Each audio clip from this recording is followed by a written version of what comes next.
for Biafra. Afro BFR, Raffle Jingo, my people, follow who no road. His Excellency Simon Ekpanjoku, na him they carry us enter Biafra. He they play the show, no be lie. The good guy, Prime Minister of Biafra Republic Government, in exile, went there for Obodo Yibo, Finland. With him government, na him they do the wonder. Say make you join, follow up, he go sweet you for body.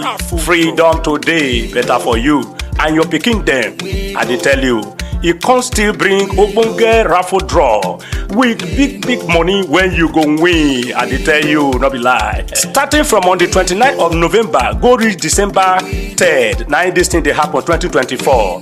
And make I shock you, the money, it makes sense well. $20 and total winning prize $10,000. A first prize $5,000, third prize $2,000. BFR, no sit down, no sit down. Look, na dog name. They want from here gather money to build Biafra, where you they cry for sins. You go also win too. Who is still sleeping? You better wake up before it's too late. You better wake up before it is too late. Because if you do not wake up now, you might not have the opportunity anymore. Now that you have opportunity, that Chukwu has given you a man that is ready and willing to put his own life on the line for you, and see no reason why you will be stepping back. The only thing we have to do today is to take up the battle to the enemy, fight to the last, and win it. That is what we must have to do. That is what we must do. It doesn't matter what anybody is saying. Pay attention to the Biafra government. Do not be deceived. Do not be confused. And I want to share with you a video. For some of us who are still confused about their identity, for some Biafrans who are still confused and manipulated about their identity, for some Biafrans who are still embracing the colonial master's idea, I want you to listen to this very video. Just maybe it might save a life. Let us watch together and see what. All right, Mr. Delefanimo, good morning. Good morning. Thanks for having me. Yeah, you're highly welcome to the show. Now, a quick one. We have, yesterday, we talked about Simon Ekpa, the speeches he made, how he said until Nnamdi Kanu comes to him in Finland, the sit-at-home order continues. And it wasn't up to 2 hours after that. We heard that the Finnish government, remanded him, and that happens to be on the case of terrorism that he has been kind of sponsoring here in Nigeria. Now, what does this really portend? What does it really mean? And we heard also that the defense headquarters is also happy and thinking or planning for his extradition back to Nigeria. What do you have to say about this, Mr. Fanimo? The arrest of Simon is long overdue. And so I'm not surprised that the Finnish government had to pick him. And, because for some time now, there have been calls for his arrest. Even stakeholders in the Southeast are no longer comfortable with him because he has deviated from the rules of engagement and the foundation of and modus operandi of IPOB, to the extent that that organization became a group that is despised by some people owing to his activities. IPOB was, and I also want to state here that IPOB did a very good job in the last, I think about 3 or 4 weeks ago, when they did a kind of reorganization and pushing an agenda that is different from what Simon was pushing, and having a constructive engagement and pushing out narratives that this is an organization properly structured, properly organized for a goal that is known to Nigerians and the world at large. So at that moment, something told me that, look, it is almost imminent that they would have to shut in Simon to give that organization the kind of image that he should have. And so I was not surprised yesterday, even hours after we talked about him, that he was picked.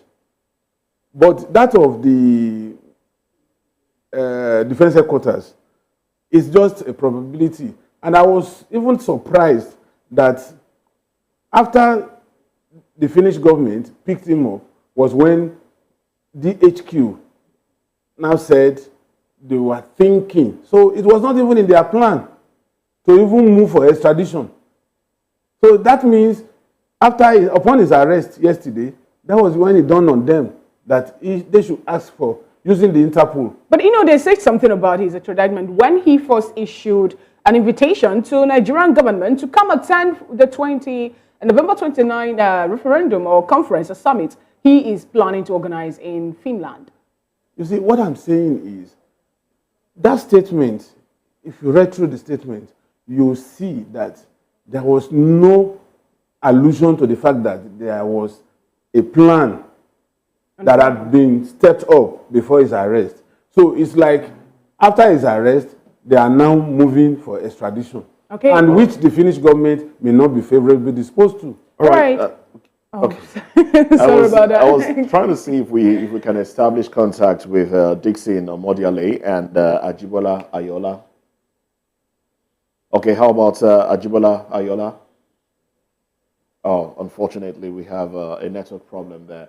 Well, Ajibola is a criminologist, social scientist, political critic, and sociologist as well. I would have loved to hear his take on all of this, but let's stay with our studio guest. Now, Mr. Fanimo, you say it's quite interesting to say something about how you expected the DHQ to have said something earlier. Why wait until when the Finnish government arrests Simon Ekpa before they now talk about his extradition and all that? Now, you know about the story surrounding Nnamdi Kanu, his rendition, his abduction from Kenya, and how he was pulled back into the country, and the dust that have been raising. Now, are you not saying that there is no right for someone to be a prime minister in exile, government in exile? Are you saying that for him to have gone ahead to have or proclaim himself to be the prime minister of Biafra in exile is something wrong? There's nothing wrong in anybody calling himself any name. It is his right to call himself a name. But where is the government is subsistence over? So it's just normal. For me, I can call myself president. Okay. I can call myself minister. In the South, there are names that are like major, colonel, minister. Nobody has arrested anybody. All of us know that these are military ranks. But they call themselves by that name. All right. We have Lakarua, Boko Haram, and so many other terrorist groups in Nigeria, even the ones that the Joint Task Force some time ago pushed back because Nigerian intelligence or military are not doing what they're supposed to do, even when we were the giant of Africa.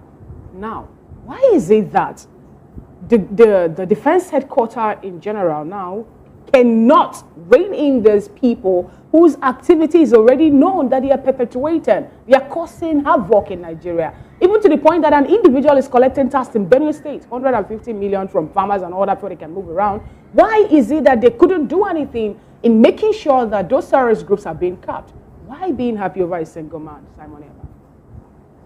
He's arresting Finnish, he's making Nigeria Simon to be Ekpa happy. as an individual, or you're talking about IPOB? You're talking about Simon Ekpa as an individual? Good.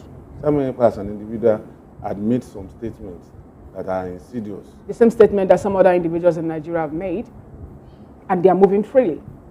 Same statement. I'm talking about the likes of Sunday Igboho made some statements also in Nigeria. So was it not raining? And it was raining. come on, raining. He had to run away for his life.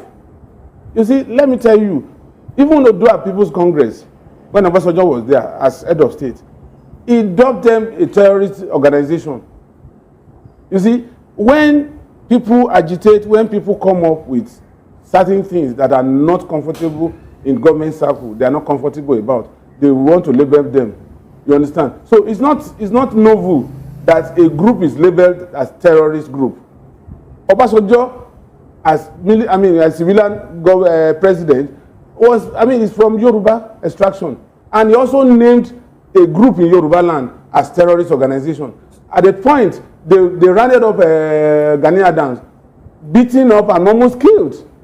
You understand? So what I'm saying is, over the years, Odua People's Congress transformed to an organization that they were extricated from being dubbed a terrorist group. Today, with the events coming up in the last 3 weeks, like I said, now government would shift its attention on calling IPOB a terrorist organization, because it's now becoming a well-organized and forward-looking organization. What made them terrorist organization earlier? Because like we know that they weren't a terrorist organization. They were being established, and you know that a court also in Enugu State asked the federal government to pay a certain amount of money for proscribing indigenous people of Biafra. We have how Nigerians, some Nigerians in their homes. Thank God when they're talking about Simon about how the police in Finland arrested him. There's no cachet of arms in his house. We're talking about individuals in Nigeria that we saw. You see, we have to arms separate in their own homes, and you know. Let me tell you, we have to separate Simon Ekpa's activities from IPOB, except you want to say that everything Simon Ekpa had been doing has the blessing of IPOB. Sorry, Mr. Fanimo. I think what Fina, you asked Fina a question. Are we talking about Simon Ekpa? Are we talking about IPOB? Yes. And he said about Simon Ekpa. Yeah. Now, Fina is saying that Simon Ekpa is one individual. You know, that's what I'm saying. Who government is looking after. Looking for. Now, she also said that certain people in other places like Sunday Boho, probably she didn't mention people like Sheikh Gumi, who have, you know, hobnobbed with terrorists, says he knows where they live. People have made comments like, if I don't win this election, monkey and baboon will be soaked in blood. I will make this country ungovernable. Now, those people, the government doesn't look in that direction. Now she is saying, why is the government very particular about Simon Ekpa? I think that's what she meant. Anyway, there's a lot to talk about. I understand that Mr. Ayola has joined the conversation. Mr. Ayola, welcome to VOP this morning, and good morning once again. All right. Yes, we can hear you. We can hear you.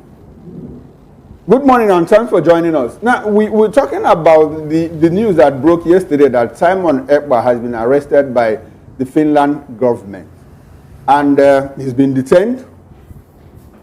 He's answering questions bordering on terrorism and inciting social unrest in the southeastern part of Nigeria. Now, how do you think that his arrest and the continued detention of Nnamdi Kanu is going to affect the state of security or insecurity in the southeast?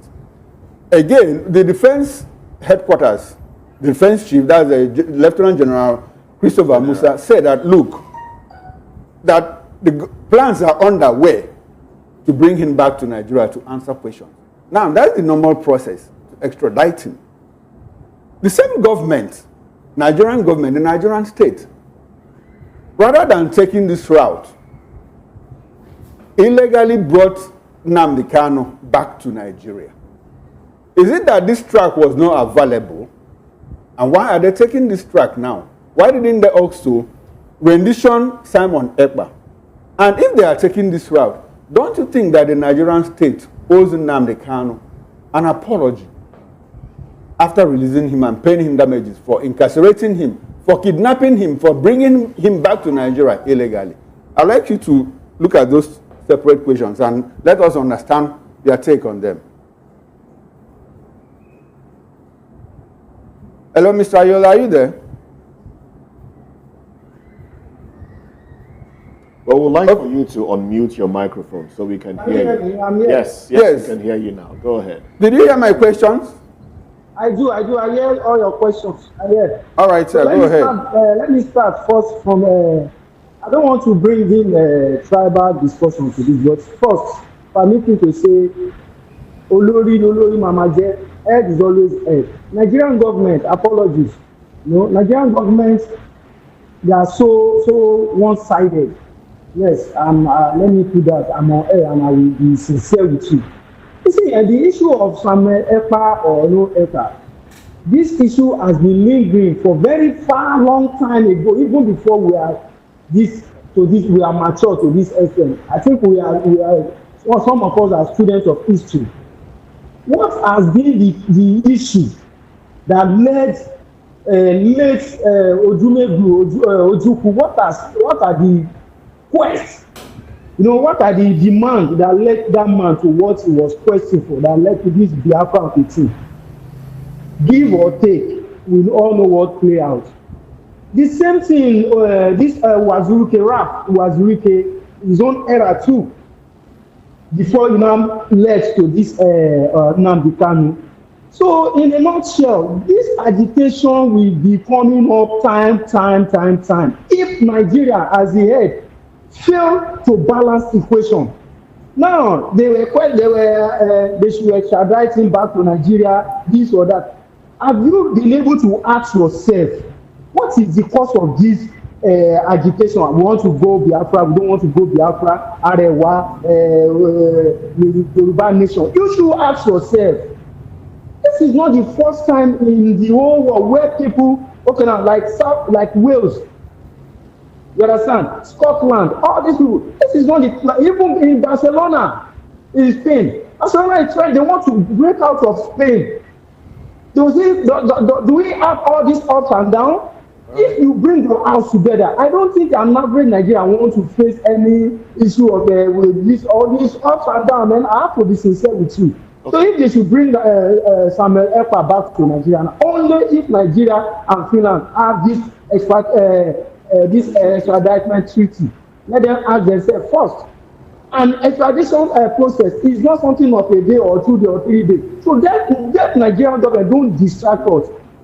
Okay. Let him face the terrorist charges wherever over there, and let Nigeria face the local issue. How can you make Nigeria better for average Nigeria? Okay. How can you make Southeast secure? Okay, so you think, sorry to interrupt you at this point, so you think him facing the charges over there would be a lot more better than being brought back to Nigeria to answer 4 questions, because he's been accused of inciting violence here in Nigeria while, you know, sitting in his home in Finland. Would you prefer, as a criminologist, would you prefer that he be brought back or be tried over there in Finland? I prefer, the thing is, justice must prevail. Okay, let justice prevail. Let me allow you to answer the question. Back, hello, can you hear me? Go ahead, please. If extraditing him back is what we end all these incitement statements, insecurity in the southeast, or what have you, let them do the process. At least we all know the process. Let the Nigerian embassy in Finland, ambassador in Finland, let them inform the Ministry of Foreign Affairs, and let the Foreign Affairs inform the President or the National Security Advisor. So let them go. Here are 5 if that is what they feel can end this unrest in the southeast, I'm good. Let them bring it up. If that will not end the agitation and the killing and the burning of property and houses in the southeast and some parts of the country, then I don't see any issue bringing in. Okay, so it's either this or that. Then it's, you don't have a. Okay, let me bring you back to the studio now, Mr. Fafanimo. It's not the first time that Simon Ekpa is being arrested. He was arrested sometime last year, and he was released the same day after questions were asked and everything. Now, this time around, we hear that he will be detained, and DHQ is excited that, look, extradition seems to be on the way. And with the way they're going about this, like my colleague pointed out, the difference between this and the Nnamdi Kanu incident, where he was renditioned, basically kidnapped and brought back. Do you think they've learned? Do you think Nigerian authorities have learned a lesson from the outcry as to how Nnamdi Kanu is still, being detained and not being able to hold on to anything really, because the courts have said, look, let this man go because of the way he was brought back, and are they trying to go about the extradition of Simon Ekpa the right way so they can detain him? That's on one side. The second side, do you think that if bringing Simon Ekpa back to Nigeria will facilitate the release of Nnamdi Kanu? The first question you asked is if government has learned a lesson from the outcry that greeted the rendition of Kanu. Well, of course, Ab initio, as a person, this is my personal opinion, I didn't like the way he was kidnapped and brought to Nigeria. They would have explored the normal legal process if there was any reason for him to be brought back to Nigeria. You understand? So, to that extent, and his continued incarceration is not in any way the right thing to do right now. More so that the courts had freed him at one point or the other. And that's why most of the time when I intervene in Kanu's matter here, I feel it should have been released yesterday. Because one, for personal reasons, to his health, to his well-being, to psychological well-being, and his reconnection to his immediate family. Two, because he is also central to the peace process in the Southeast. Like it or not, there is no way Kanu will not be a game changer if he's released today. He has turned a hero that it will be difficult for anybody to tame him, to tame him or to taint what he believes in. Okay, but we also... But that is to the extent of Kanu. Okay. But as for Simon became too belligerent, perhaps because of the freedom he has in Finland. I'm sure he wouldn't have done what he did if he were to be in Nigeria. He became belligerent, and tactically, at a point, there was no synergy between him and IPOB. And that tells me that IPOB did not ab initio support his own agenda. You see, Samuel Ekpa and Yusuf, the case of Kanu and Simon is like the case of Yusuf and Shekau. Boko Haram had been existing with Yusuf as the head, and nobody felt the impact of Boko Haram.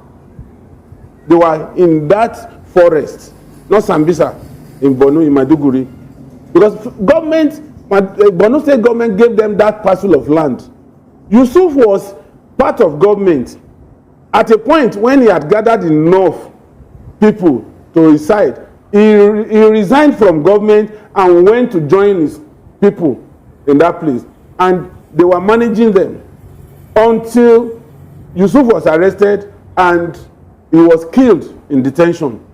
Shekau took over, and the thing became a big problem. That brings me to my next question now.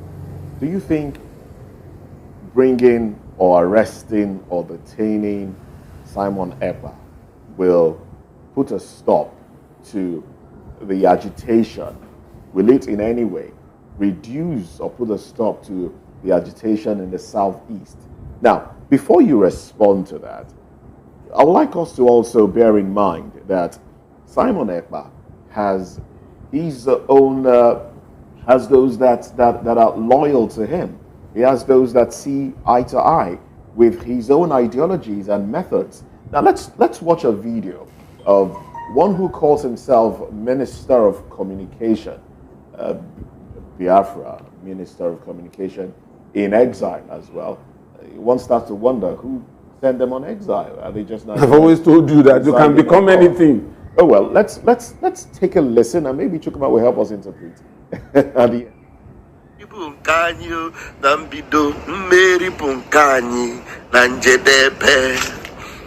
Greetings, lovers of freedom.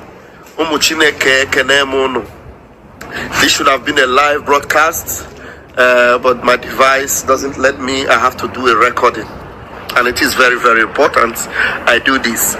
Raphael Chiamaka Jere, Pastor Vam Vam Vam is my name. By the grace of God, I'm Deputy Minister of Communications, Biafra Republic Government in exile. And speaking from my office and my capacity as the Deputy Minister of Communications, I want to communicate with my Biafrans, my comrades, everyone that is in this with us together. For a few days now, we have not heard from our Prime Minister, and we have brought you reports from him that he is fine. We have told us he's on a national assignment, on a very important assignment, something that will keep him away for a short time. And there are speculations here and there are insinuations here and there are innuendos here and there. This is not funny, but I want you to get serious with what I'm about to say. Now, our people said that Ada Sombabu Ejogo, which is to say, soldiers that are enlisted to fight, they are not scared to die while they engage in the battle. And so we as Biafrans, we are not scared to fight. Number one thing you must know that we are not scared of is that we are not scared of arrest. We are not scared of name calling. We are not scared of attacks, because those are things that would come normally. Arrest, it can come normally. Attacks, hey, it should just be our daily bread. Yes. And then some people say there are speculations going out there. Our Prime Minister have been arrested on terrorism charges. Hey, where do I keep this phone so that I'll be able to clap? I'm using my hand to hold the phone. I would have clapped onto that if my Prime Minister was actually arrested for terrorism charges. Why should I clap? What do you think our Prime Minister is looking for, or Mazen Namdekan himself has been looking for, each time they dare everyone that is coming after them and say, we want to go to that Hague. Let us go to ICC and iron these things out. Let's go to the Hague together. Let's go there. Bring it on. Let's go. So if you are charging me or arresting me for terrorism case, it means that you are ready to hear me out. So if it is indeed true, as the speculations have it from some of you that do not want to take our word for it, that our Prime Minister is arrested on terrorism charges, then that is what we are looking for, because it means that it is time for the world to hear our voice. Now, Mazi Simon Ekpa that you know, Mazi Namdekan that you know, do they look like people that are scared of being arrested on terrorism charges? No. Now, the way I am speaking now, I'm talking to you. Do you see me, Pastor Van as somebody that is afraid of being arrested on terrorism? All right, so this is, it's quite lengthier, but this is how much we can take from this individual. Calls himself Vam. That doesn't sound like a name, like a christened name. But he also identifies as the Deputy Minister of Information, Biafra Republic Government in exile. Oh well, my point here is this. There are supporters. Our destiny lies in our hand. Nobody's going to set you free. Only you can set yourself free. But we thank Chukwu that today he has given us the Biafra Republic Government in exile under the command of our Prime Minister Mazen Simon Ekpa and the Supreme Command of Mazen Namdekan. Under this umbrella, Biafra will be free. All you need to do is to obey simple instructions. Obey instructions, and I bet you are going to find yourself in that land flowing with milk and honey. Prepare yourself. We will also participate in the self-referendum to give our mandate for the restoration of independence of Biafra. I thank you for listening. Please share this program to all platforms. Share to family and friends. Reach out to anybody you can reach out to, so that we can be able to fight this battle to a winning. I appreciate you. Thank you for being part of the program, and stay blessed. Biafra government, peace, progress, unity, and equity. We move airborne